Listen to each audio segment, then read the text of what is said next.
The funeral chapel was silent except for the sound of quiet sobbing.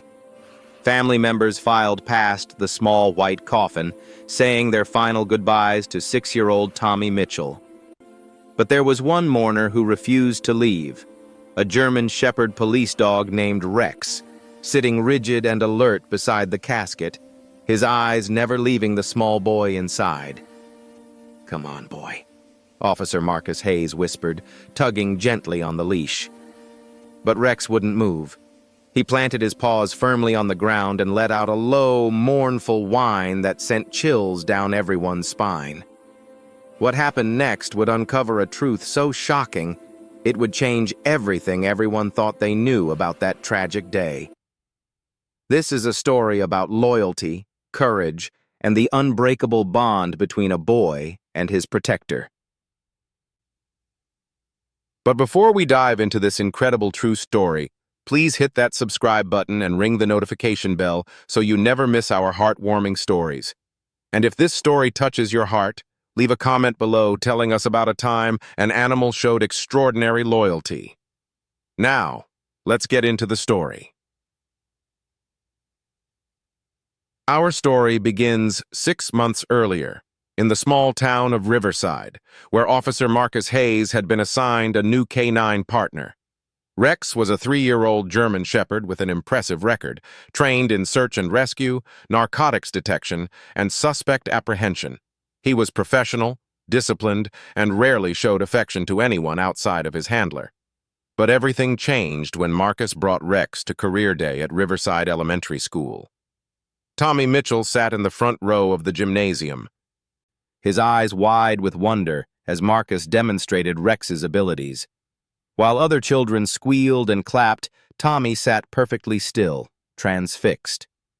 When Marcus asked for volunteers, every hand shot up, except Tommy's. The boy simply sat there, staring at Rex with an expression that Marcus couldn't quite read. After the demonstration, as children crowded around to pet Rex, Marcus noticed Tommy hanging back, standing alone by the bleachers. Something about the boy's isolation tugged at his heart. "Hey there," Marcus said, walking over with Rex. "Don't you want to say hello?" Tommy shook his head, but his eyes never left the dog. "He's working," the boy said softly.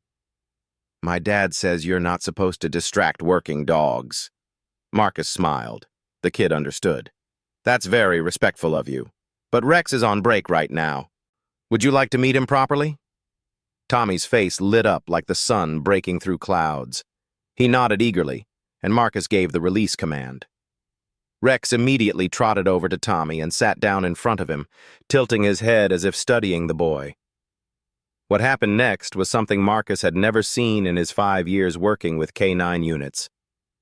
Rex gently placed his head against Tommy's chest and let out a soft whine, not of distress, but of recognition, of connection. Tommy wrapped his small arms around the dog's neck, and tears began streaming down his face. "Tommy?" Marcus knelt down, concerned. "Are you okay, buddy?" The boy nodded, still holding Rex. "He understands," Tommy whispered. "He knows."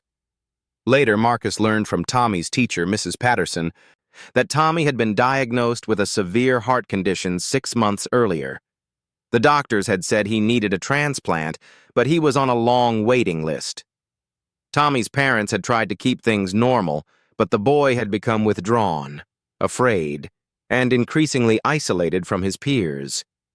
"He doesn't play with the other kids anymore," Mrs. Patterson explained. "He's always alone. I think he's scared of getting too close to anyone." But somehow, Rex had broken through that wall. From that day forward, Marcus made it a point to visit Tommy whenever his patrol brought him near the school. At first, it was just brief stops during lunch, 5 minutes here, 10 minutes there.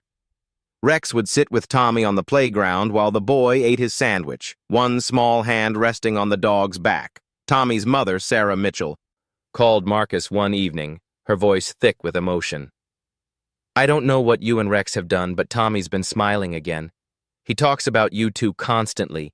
He even told me yesterday that he's going to be brave like Rex when he grows up. Marcus felt a lump form in his throat. Rex and I will keep visiting as long as Tommy wants us to. Please do, Sarah said. You've given my son something we couldn't hope. The visits became a routine.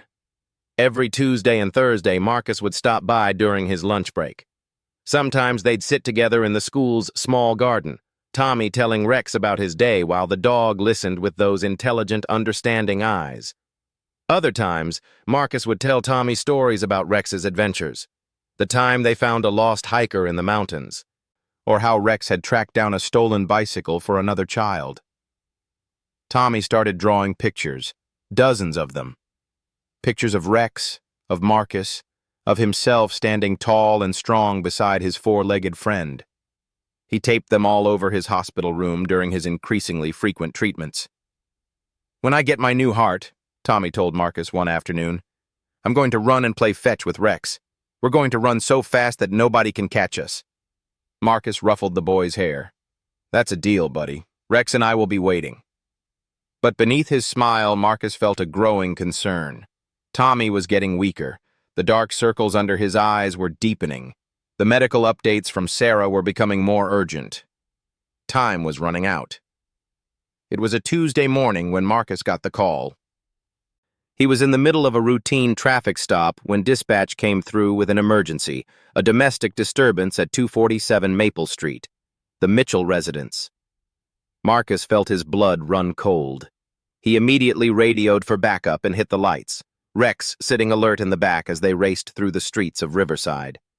When they arrived, the scene was chaos. Neighbors had gathered on the sidewalk, some crying, others talking frantically on their phones. The front door hung open, swinging slightly in the morning breeze. Marcus's backup, Officer Chen, arrived seconds behind him. What do we have? I don't know yet, Marcus said, releasing Rex from the vehicle. But stay alert. As they approached the house, Sarah Mitchell stumbled out the front door, her face pale, her clothes disheveled. She was clutching her phone, screaming into it. Please, please, he has my son. He has Tommy. Marcus's heart stopped. Sarah, what happened? Who has Tommy? Sarah's legs gave out, and Marcus caught her before she hit the ground. David, she sobbed. My ex-husband. He wasn't supposed to be here. He violated the restraining order. He grabbed Tommy and ran out the back. Please, Marcus, he's been drinking. He's not in his right mind. He thinks he's saving Tommy from the hospital treatments. David Mitchell had lost custody of Tommy a year earlier after a series of violent incidents and substance abuse problems. He'd disappeared for months, and Sarah thought they were finally safe. Which way did they go? Marcus asked urgently. Toward the woods, Sarah pointed with a shaking hand. Behind the house. Please, Tommy's so weak. His heart... Marcus didn't wait to hear more. He gave Rex the command to track, and the dog immediately put his nose to the ground, picking up the scent. They plunged into the woods behind the Mitchell house, Officer Chen following close behind. The forest was dense with underbrush, the morning sun barely penetrating the canopy. Rex moved with purpose, his powerful legs carrying him over fallen logs and through tangled vines. Marcus ran behind him, his radio crackling with updates. More units were en route. A helicopter was being dispatched. But Rex was their best chance of finding Tommy quickly. After 15 minutes of intense tracking, Rex suddenly stopped at the edge of a steep ravine. He barked, sharp, urgent, insistent. Marcus approached carefully and looked down. 30 feet below, at the bottom of the ravine, lay Tommy Mitchell. His small body was crumpled against a boulder, motionless. Beside him, David Mitchell sat with his head in his hands, rocking back and forth. "Police! Don't move!" Marcus shouted. But David didn't even look up. He was muttering to himself, clearly in shock. Marcus radioed for medical assistance and began the careful descent, leaving Rex at the top with Officer Chen. Every second felt like an hour as he made his way down the rocky slope. When he reached Tommy, Marcus's hands were shaking as he checked for a pulse. The boy's skin was cold, his lips blue. Marcus began CPR immediately, counting compressions, willing the child to breathe. "Come on, Tommy," Marcus whispered between breaths. "Come on, buddy. Rex is waiting for you. You have to fight." But there was no response. The paramedics arrived and took over, working frantically as they loaded Tommy onto a stretcher. Marcus watched, his uniform covered in dirt and blood, as they carried the boy up the ravine and into the waiting ambulance. Rex had somehow made his way down to Marcus and stood beside him, whining softly, his eyes following the stretcher. "I know, boy," Marcus said, his voice breaking. "I know." At the hospital, the news Marcus had been dreading came 2 hours later. Despite every effort, Tommy Mitchell had died from cardiac arrest, likely triggered by the trauma of the fall and his underlying heart condition. Sarah's wails of grief echoed through the emergency room corridor, a sound Marcus knew would haunt him forever. The funeral was held on a gray Saturday morning at Riverside Memorial Chapel. The small building was packed with people, teachers, students, neighbors, and fellow officers who had heard about the tragedy. Marcus sat in the back in his dress uniform, Rex at his side. The department had given special permission for Rex to attend, understanding the bond the dog had shared with Tommy. As the service began, Marcus stared at the small white coffin at the front of the chapel. It was adorned with flowers and surrounded by Tommy's drawings, pictures of Rex, of hope, of a future that would never come. The pastor spoke about Tommy's courage, his kindness, his love for animals. Sarah Mitchell stood to speak, her voice barely above a whisper as she shared memories of her son's too short life. There wasn't a dry eye in the chapel. When the time came for final goodbyes, the mourners formed a line to pay their respects. Marcus waited until last, Rex walking calmly beside him. As they approached the coffin, Marcus placed his hand on the smooth wood, whispering a silent promise to always remember the brave little boy who had loved his K9 partner. Then something unexpected happened. Rex suddenly pulled forward, breaking his usual perfect behavior. He stood on his hind legs, placing his front paws on the edge of the coffin, and began to whine.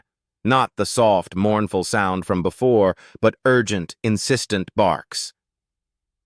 "Rex, down," Marcus commanded softly, tugging on the leash. But Rex wouldn't budge.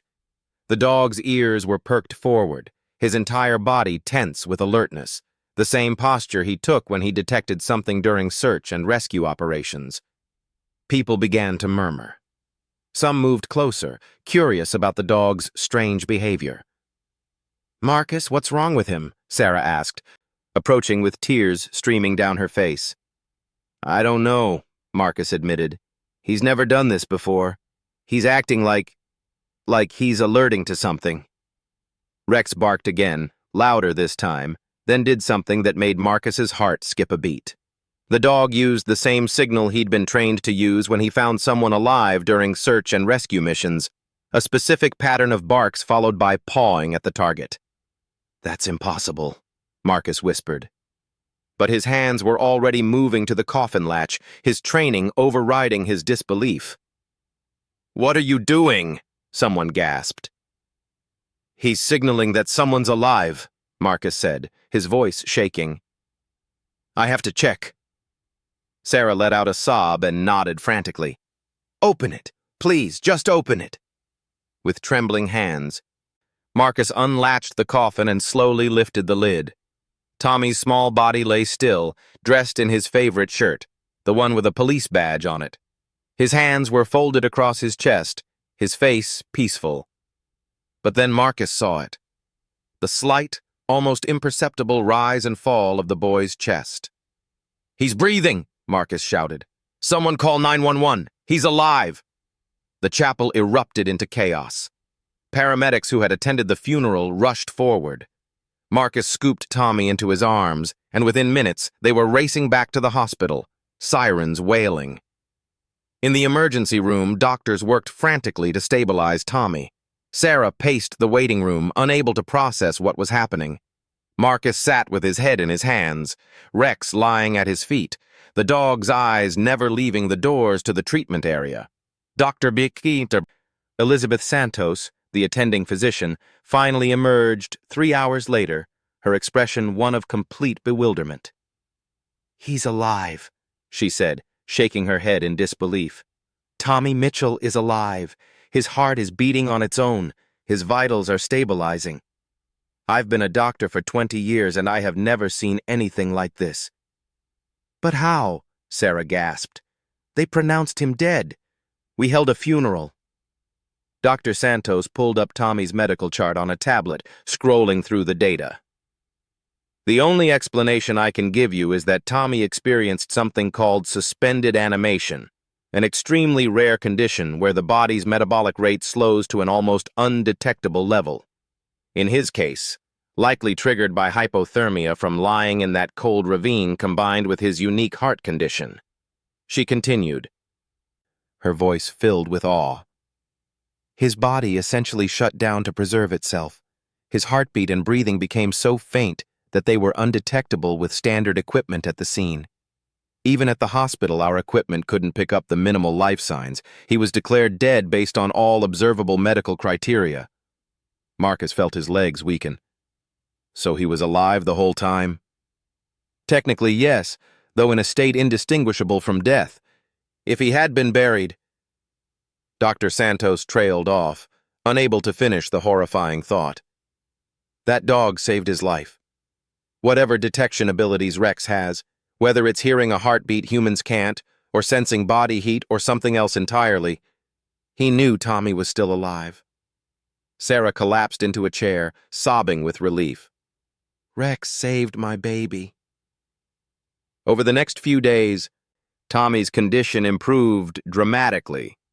The shock of the near-death experience had actually triggered a change in his heart rhythm, temporarily stabilizing his condition. But the doctors warned that he still desperately needed a transplant. The media descended on Riverside. The story of the police dog who refused to leave a boy's coffin went viral. News outlets from around the world reported on the miracle, calling Rex a hero. But the most important moment came when Tommy finally woke up. Marcus and Rex were in the room, as they had been almost constantly since the rescue.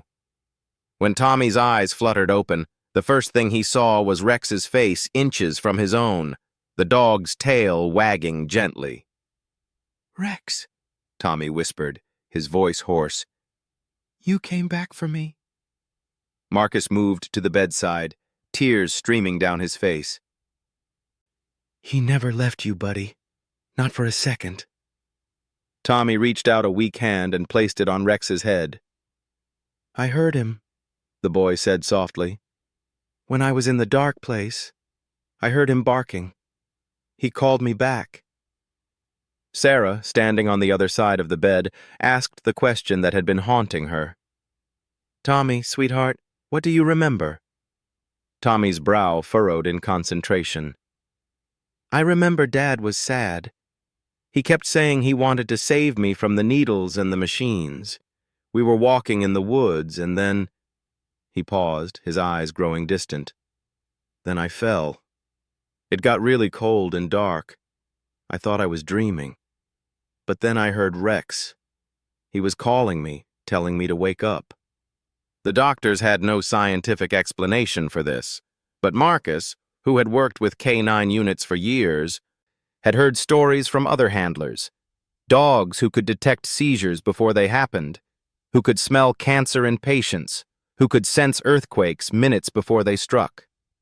Perhaps Rex had heard something, sensed something that humans simply couldn't. Or perhaps, Marcus thought, it was something deeper, a bond between a boy and a dog that transcended medical science, a connection that literally reached beyond death itself. While Tommy recovered, the police investigation into David Mitchell continued. David had been arrested at the scene and was facing multiple charges, including kidnapping and child endangerment. But as Marcus reviewed the case files, he noticed something troubling. David's toxicology report showed alcohol in his system, but also prescription medication, high doses of anti-anxiety and depression medications that had been prescribed after his divorce. Marcus visited David in jail. The man looked broken, his eyes hollow with grief and regret. "I thought I was saving him," David said, his voice barely audible. "Sarah was letting them torture him with all those treatments. I just wanted to take him somewhere peaceful, somewhere he wouldn't hurt anymore. I didn't mean for him to fall. I tried to catch him, but I slipped too. When I saw him lying there," David's voice broke, "I thought I'd killed my own son." Marcus felt a complex mix of emotions. Anger at what David had done, but also a troubling recognition of a man destroyed by mental illness and grief, making catastrophic decisions while not in his right mind. "Tommy's alive," Marcus said quietly. "Because of Rex." David looked up, confusion and hope warring on his face. He's alive? He's alive, and he's going to make it." David Mitchell broke down completely, sobbing into his hands. "Thank God.